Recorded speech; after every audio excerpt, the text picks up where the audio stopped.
bem? Quer dizer, Shalom Haverim. Vamos aqui tratar então de Filipenses 2, 5 diante, mas aqui eu peguei no versículo 6, né? Cristo, que, sendo em forma de Deus, não teve por usurpação ser igual a Deus, mas esvaziou-se a si mesmo, tomando a forma de servo, fazendo-se semelhante aos homens. E achado na forma de homem, humilhou-se a si mesmo, sendo obediente até a morte, e morte de cruz. Ok. Gente, preste bem atenção que esse texto aqui também é definitivo para mostrar que Yeshua foi Deus aqui na Terra. É justamente o contrário que a galera fala por aí. Filipenses 2, 5 a 8, prova que Yeshua não era Deus. Pelo contrário, prova que ele era Deus. Chega mais. Chega mais. E senta aqui para a gente começar. Olha aqui, ó. Enquanto na terra e na carne, Yeshua estava voluntariamente em uma posição subordinada ao Pai. Cristo se esvaziou, ele quis se esvaziar. Por isso, voluntariamente. Não foi Deus que o esvaziou, ele se... E detalhe, está na voz ativa esse verbo aí. Está na voz ativa. Tá? Ele se esvaziou. Filipenses 2,7. Agora, ele se fez nada. Olha, essa NVI, cara, é terrível. A NVI, ela enfraquece o texto. Ela traduz paracletos por conselheiro. Não, conselheiro é uma das aplicações do Consolador. E olha o que ela faz aí. Ele se fez nada. Complicado, né? Como que o nada consegue a salvação da humanidade? Complicado essa NVI. A NVI é estranha. Ao contrário de Adão e Eva, que tentaram alcançar a igualdade com Deus, Gênesis 3:5, pelo menos em conhecimento. E Yeshua, o último Adão, 1 Coríntios 15:47, se humilhou e aceitou obedientemente o papel de servo. As limitações terrenas de Yeshua, Marcos 13:32, entretanto, não eram consequência de uma natureza inferior a Deus. Em vez disso, eles foram o resultado de uma submissão autoimposta, refletindo o exercício de sua vontade soberana. Ok? Apenas isso. Enquanto estava na... Agora aqui, ó. Agora eu vou citar aqui mais fontes. Ó, comentário bíblico, Wycliffe, acho que é assim que se fala. Enquanto estava na terra, Yeshua assumiu uma posição de completa sujeição ao Pai e exerceu seus atributos divinos somente por ordem do Pai. Peraí. Ele exerceu seus atributos divinos somente por ordem do Pai. Então ele tinha os atributos divinos.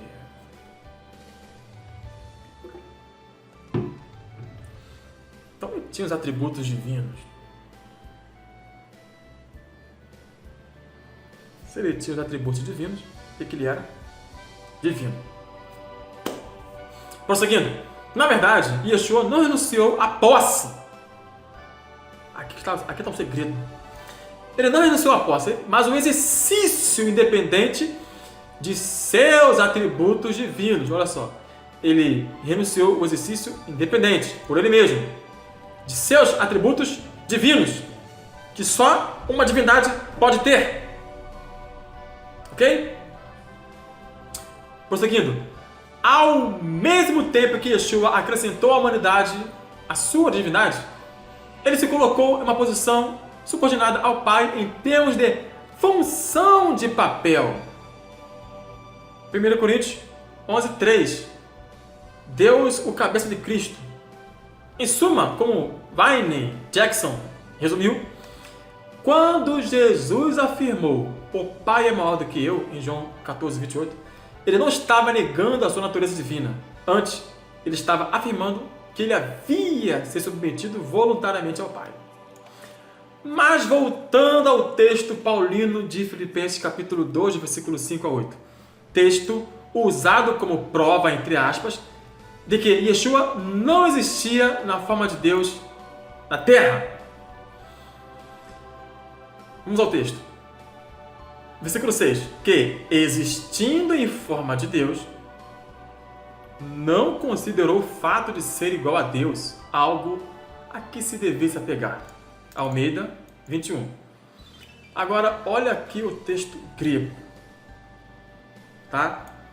Hos en morphe theou hyparkon. Hyparkon. Vamos trabalhar essa palavrinha aqui. Hos en morphe theou hyparkon. Essa é o cara. Muito bem. A palavra grega traduzida para existindo, a versão Almeida 21, é hyparkon. E o verbo nessa construção está no particípio presente. Gente, olha só. Aqui eu cometi esse equívoco aqui. O modo é particípio, tá? Ficou aqui meio esquisito. Particípio indicativo, não pode, tá? É o particípio presente, não indicativo. É o presente do particípio, tá bom? Corrigindo aqui. Presente do particípio. Esquece o indicativo. Tá bom? Hyparkon está no presente do particípio. Ok? O que o verbo no presente do particípio quer dizer? Que a ação do verbo é contínua. Ou seja, ele existia antes na forma de Deus, mas no presente do particípio ele continua a existir. Tá? A forma de Deus. É isso que o verbo no presente do particípio quer dizer. Veremos que a TNM, que é a Bíblia da Testemunho de Jeová, ou seja, tradução do Novo Mundo das Escrituras estragadas, afirma isso exatamente com hyparkon, em outros textos, numa clara desonestidade verbal.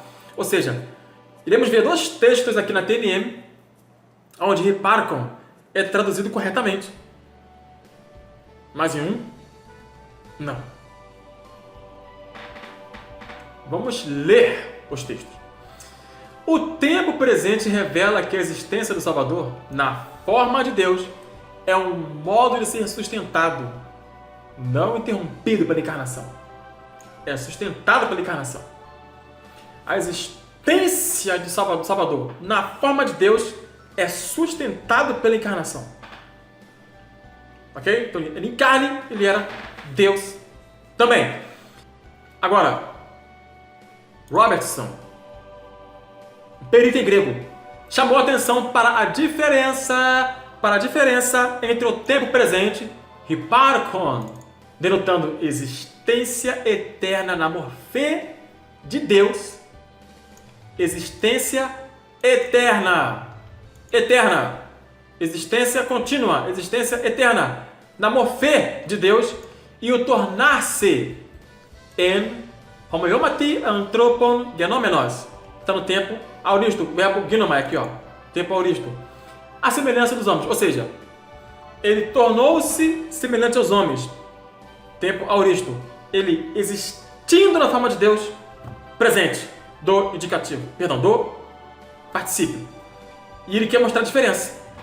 A contínua ideia do hyparkon com o auristo, uma ação já concluída, do tornar-se semelhante aos homens. Ok? Robertson está aí a fonte para vocês pesquisarem. Muito bem. Qual o resultado disso? Houve um tempo em que a segunda pessoa da divindade não existia como homem. Nunca houve um tempo em que ele não estivesse na forma de Deus. É isso que o presente do particípio hyparkon, somado ao genomenos, auristo do verbo ginomai, em Filipenses 2, está mostrando para nós. Gramaticalmente, é impossível negar a forma de Deus do Filho em Filipenses capítulo 2, versículo 5 a 8. E aí? Agora, Vine. Olha o que Vine diz. Vine comentou que essa forma gramatical, o presente do particípio, denota uma... Gente, presta atenção. Presta atenção nisso aqui. Uma existência ou condição tanto anterior às circunstâncias mencionadas, como continuando depois dela. aportuguesando vocês com Vine dentro de Filipenses capítulo 2. Yeshua, antes de se esvaziar, ele estava na forma de Deus, continuando depois de quais as circunstâncias mencionadas ali, se esvaziando, fazendo-se semelhante aos homens. Então, ou seja, antes de se esvaziar, ele estava na forma de Deus e continuou na forma de Deus depois de se esvaziar. É por isso que ele não pode se esvaziar da divindade, gente. Senão, a palavra hiparcon está errada no texto. E Paulo não escrever gramaticalmente correto, eu acho meio difícil. Eu acho meio difícil. Logo, o apóstolo Paulo, pera aí, gente, sem apelação. Tá aqui a fonte para vocês conferirem. Vamos lá, Smith, outro fera em um grande lexicógrafo, Smith, tá? Observou que a palavra hiparcon expressa continuação de um estado ou condição antecedente. A condição antecedente continua. Ele era na forma de Deus e continuou na forma de Deus. Por isso que Yeshua nunca deixou de ser Deus gramaticalmente. Abbot Smith, tá aí ó, a fonte para vocês pesquisarem. Legal. Hendrickson estava corretíssimo quando perguntou retoricamente: de que Cristo se esvaziou? Ele responde: certamente não de sua existência na forma de Deus. O cara pergunta e responde já para entender que não foi de sua natureza, não foi da sua existência na forma de Deus. Ele se esvaziou de outra coisa, não de sua natureza divina, não de sua forma de Deus. West ampliou a forma do tempo presente do particípio ao sugerir que Jesus sempre foi e no presente continua a subsistir na forma de Deus. Kenneth West. Olha aí, ó, a fonte para vocês conferir. Estou dando a fonte aqui, ó, tá em azul aí. Ó. Vamos ver agora o que os estudiosos têm a nos dizer sobre a palavra morfê. Esse termo denota aquilo que é indicativo de natureza interior de uma coisa. Samuel Green, olha aí. Morfê sempre significa uma forma que expressa a verdadeira e plenamente o ser que a fundamenta. Olha aí, Kennedy também. Trent comentou que ninguém, acho que é assim que se fala o nome dele, comentou que ninguém poderia ser Morfê-Teu na forma de Deus se não fosse Deus. Olha aí, tem como isso? Isso aqui ninguém discorda. É possível alguém ter a forma de Deus e não ser Deus? Não dá, né? Não dá, gente. É demais. A seguir, seguem os versos da TNM, onde eles traduzem hiparcon corretamente. Lucas 16, 23. E no Hades, não é Hades, é Hades, o alfa aqui tem uma inspiração áspera, tá? E no Hades, ele ergueu os olhos, estando em tormentos, e viu Abraão de longe, Lázaro com ele, na posição junto ao seio. Estando. 2 Coríntios capítulo 8, versículo 17. Porque deveras ele correspondeu ao nosso encorajamento, mas sendo muito sério, está partindo espontaneamente para ir ter convosco. Olha só, estando e sendo. Está correta a tradução. A TNM traduziu corretamente, hiparcon, nesses textos aí. Mas olha o que ela fez aqui em Filipenses 2,6. O qual, embora existisse em forma de Deus, não deu consideração a uma usurpação, a saber que devesse ser igual a Deus. Brincadeira, né, gente? Por que ele colocou aqui estando em forma de Deus? Por que ele colocou aqui sendo em forma de Deus? Por que ela não usou essas duas palavrinhas aqui? Gente? Mas olha só.